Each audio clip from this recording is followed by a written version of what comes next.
కలియుగంలో ఒక్కసారి చూసినంత మాత్రాన తరించిపోయే సేవ శ్రీవారి శుక్రవారాభిషేకం.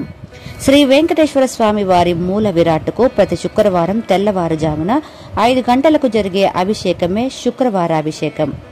దీనికి పునుగు, కస్తూరు, జువ్వాది, మున్నగు సుగంధ పరిమళ ద్రవ్యాలతో ఆకాశగంగ తీర్థంతో సుమారు 1 గంట పాటు అభిషేకం జరుగుతుంది. తిరుమలలోని మూల విరాట్కు నిత్యాభిషేకం లేదు. నిత్యాభిషేకం భోగ శ్రీనివాసమూర్తికే. మూల విరాట్కి శుక్రవారం మాత్రం అభిషేకం ఉంటుంది.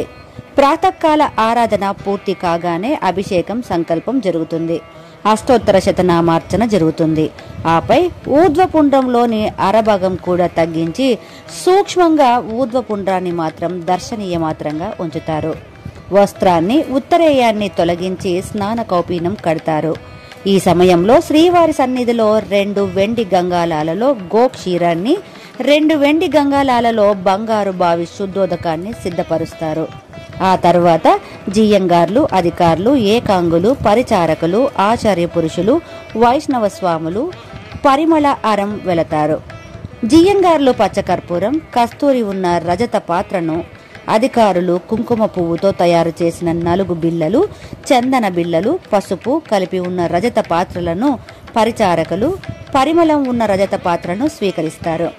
ఈ సేవకు డబ్బు కట్టిన వారు ఈ సేవకు అనుగుణంగా గంబుర అంటే పచ్చకర్పూరం పాత్రలను, జాఫ్రా కుంకుమ పాత్రలను, కొందరు పునుగు పాత్రలను, కొందరు కస్తూరి పాత్రలను తీసుకొని విమాన ప్రదక్షిణం చేసి బంగారు వాకిలి చేరుకుంటారు.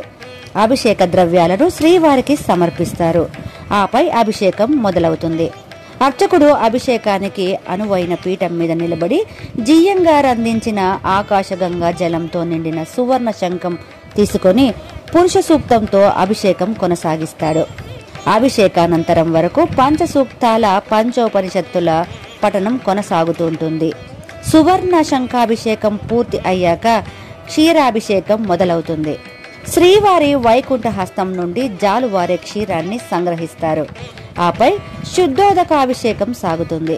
కేసరి బిళ్ళలు, చందన బిళ్ళలను శ్రీవారి శ్రీహస్తానికి సమర్పిస్తారు. ఆ తర్వాత కార్యక్రమం ఉద్వార్తనం. పరిమళ పాత్రలలోని పరిమళాన్ని ఆపాద కిరీటం పూసి నలగిరి శుద్ధోదకాభిషేకం ప్రారంభిస్తారు. వైకుంఠ హస్తం నుండి జాలువారే అభిషేకోదకాన్ని సంగ్రహించి భక్తులకు వినియోగిస్తారు. తదనంతరం శ్రీలక్ష్మి హరిద్రాభిషేకం. శ్రీవారి వక్షస్థలంలోని అమ్మవారికి ఈ అభిషేకం జరుగుతుంది. అనంతరం శుద్ధోదకాభిషేకం. 108 కలశాల జలంతో అభిషేకం పూర్తి చేస్తారు.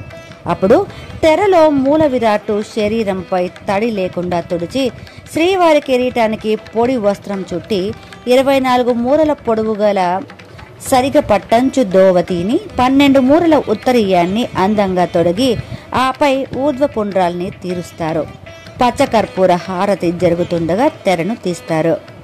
శుక్రవార అభిషేకానంతరం మిలమిల మెరిసిపోతున్న శ్రీవారిని చూసి భక్తులు పరవశించి పునీతులవుతారు.